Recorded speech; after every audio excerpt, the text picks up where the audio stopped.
Assalamualaikum warahmatullahi wabarakatuh. Perkenalkan, nama saya Muhammad Ali Firdaus. Saya Nurul Isra Ismail. Nama saya Asep Ahmad Kamaluddin. Nama saya Muhammad Rizky. Perkenalkan, nama saya Ayuni Katrunada.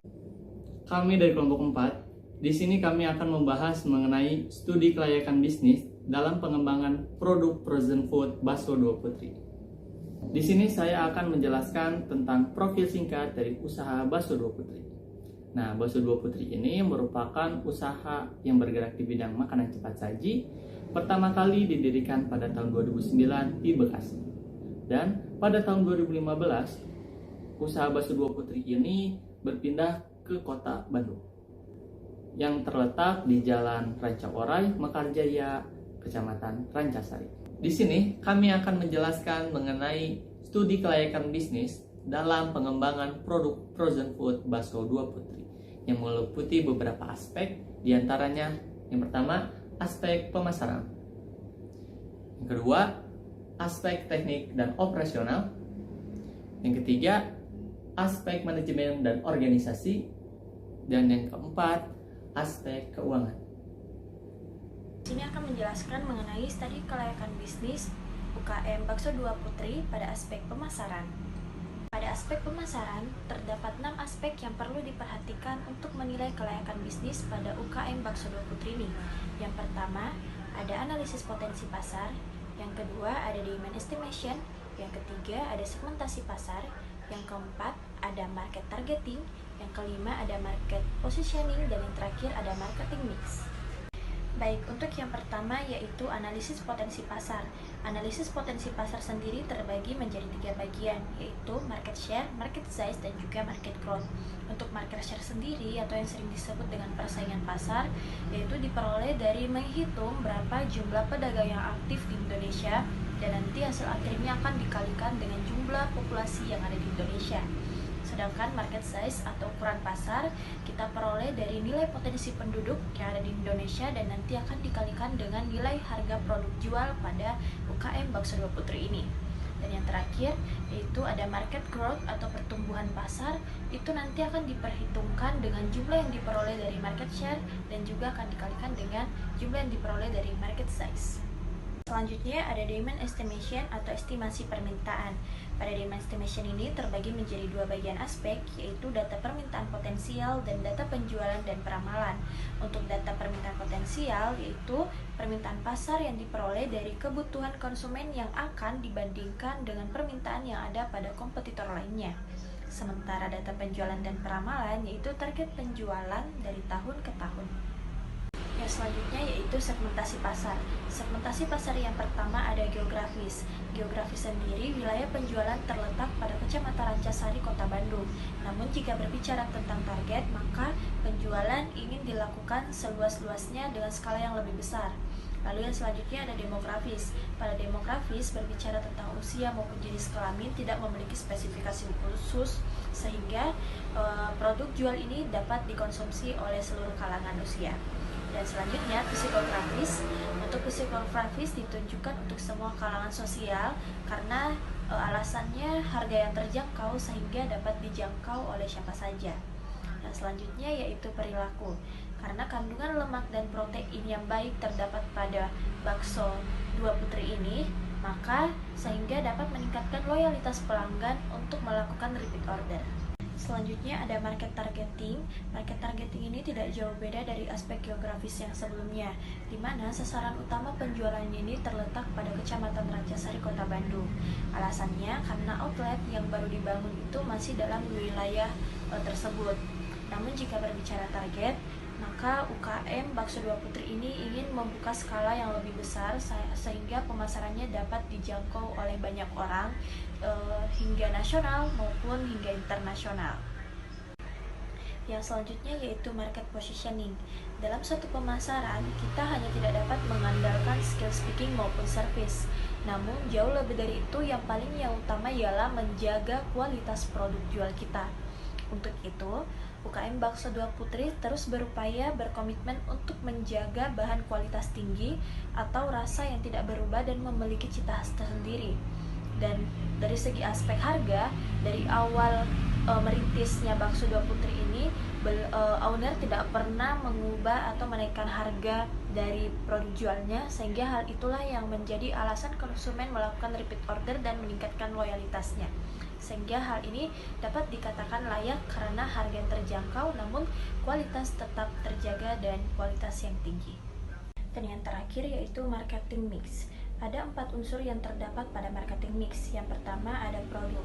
Pada UKM Bakso Dua Putri ini, produk yang digunakan yaitu produk yang baik dan halal dan tentunya memiliki kualitas tinggi untuk penjualan produk pada bakso tersebut. Lalu yang selanjutnya ada price atau harga. Harga yang diperoleh pada Bakso Dua Putri itu adalah harga yang sangat terjangkau untuk semua kalangan usia. Pasalnya harganya mulai dari harga 15.000 saja sudah mendapatkan satu porsi seperti mie ayam, mie bakso, dan beberapa produk lainnya. Dan selanjutnya yaitu place, tempat.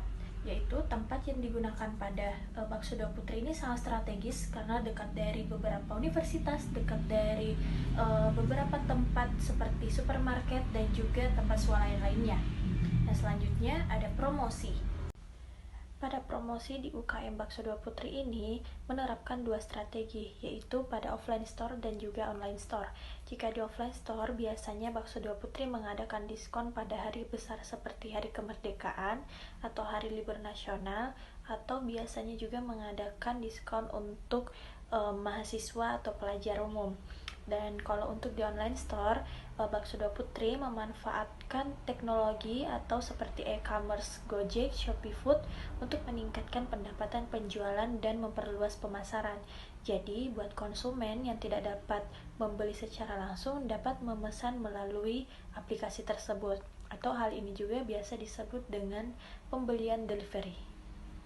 Saya akan membahas aspek teknis dan operasional pada UKM Bakso Dua Putri. Setelah melakukan analisis, UKM Bakso Dua Putri sudah layak untuk melakukan pengembangan produk frozen food.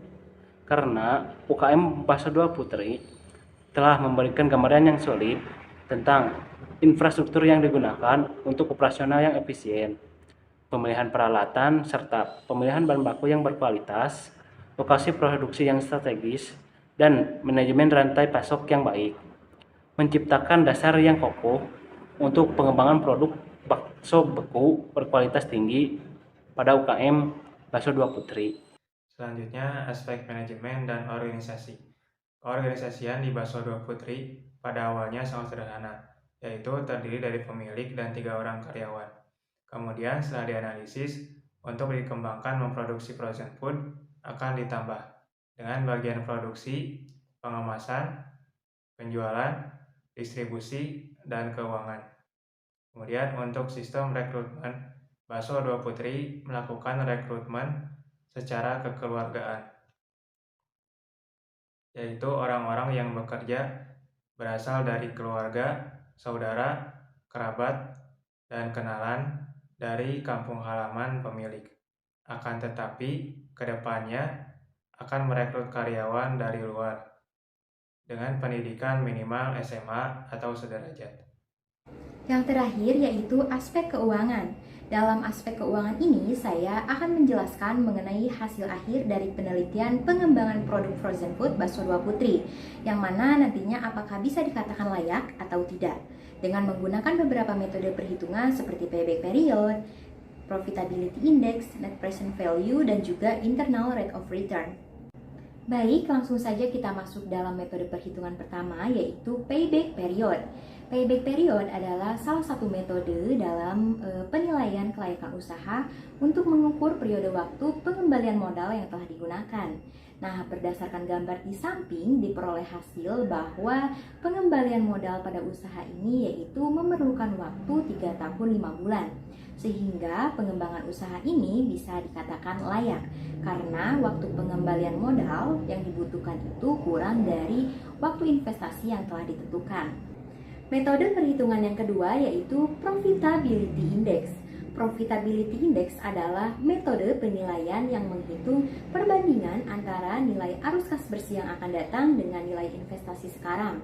Nah, berdasarkan gambar di samping diperoleh hasil bahwa nilai profitability index ini sebesar 2,92. di mana nilai tersebut sudah lebih besar dari 1, sehingga pengembangan pada usaha ini dapat dikatakan layak. Metode perhitungan yang ketiga yaitu Net Present Value. Net Present Value adalah metode penilaian yang menghitung selisih antara nilai sekarang dari aliran kas dengan nilai sekarang dari investasi. Nah, berdasarkan gambar di samping diperoleh hasil bahwa nilai net present value-nya sebesar Rp350.918.356, di mana nilai tersebut sudah lebih besar dari 0 dan bernilai positif, sehingga investasi pada pengembangan usaha ini dapat dikatakan layak. Metode perhitungan yang keempat yaitu Internal Rate of Return. Internal Rate of Return adalah metode yang menghitung tingkat suku bunga suatu investasi dan menyamakannya dengan nilai saat ini. Nah, berdasarkan gambar di samping, diperoleh hasil bahwa nilai Internal Rate of Return sebesar 12,33%, di mana nilai tersebut berada di antara suku bunga NPV 1 dan suku bunga NPV 2, sehingga pengembangan pada usaha ini bisa dikatakan layak. Sekian dari pembahasan yang kami buat mengenai studi kelayakan bisnis dalam pengembangan produk frozen food Bakso Dua Putri. Akhir kata, jika ada salah kata maupun ada kekurangan dalam video pembahasan yang kami buat kali ini, kami mohon maaf. Sekian, wabillahi taufiq wal hidayah. Wassalamualaikum warahmatullahi wabarakatuh.